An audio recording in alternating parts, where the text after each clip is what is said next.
शरम नगर्नुहोस्। मलाई पनि भिडियो पहिले बनाउन बहुतै धेरै शरम लाग्थ्यो, किनकि आफ्नो मान्छेले के भन्छन् होला, के कमेन्ट गर्छन् होला, नराम्रो भन्छन् होला भनेर होइन। आज म एउटा हिम्मतै हो मेरो पनि कि म आफै भिडियो बनाउँछु, आफै अपडेट गर्छु, आफै एडिट गर्छु सबै थोक। अनजानेमा गल्ती पनि हुन्छ होला, नजानी अपडेट गर्छु होइन। मलाई पनि केही थाहा छैन यसको फेसबुकको या फिर केही चिजको बारेमा मलाई पनि थाहा छैन त्यति धेरै।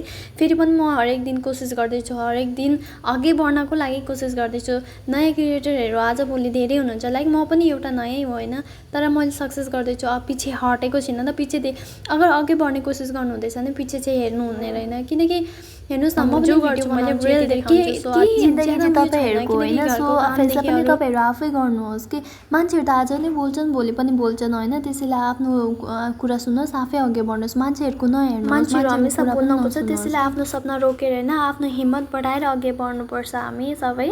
जबसम्म तपाईँ तर सफल भएपछि सबैले हामीलाई चिन्न खोज्छन्, सबैले हामीलाई खुसी बनाउन खोज्छन्। तपाईँहरू कहिले आफ्नो खुसी किनेर हेर्नुहोस्, अगर किनेर पाएछ भने आफूलाई पनि सम्झिनुहोस्, आफूलाई नै बुझ्नुपर्छ आफूले। मान्छेको कुरा कहिले पनि सकिँदैन, त्यसैले मान्छेको लागि होइन, आफ्नो मनको लागि, खुसीको लागि जिउनुपर्छ।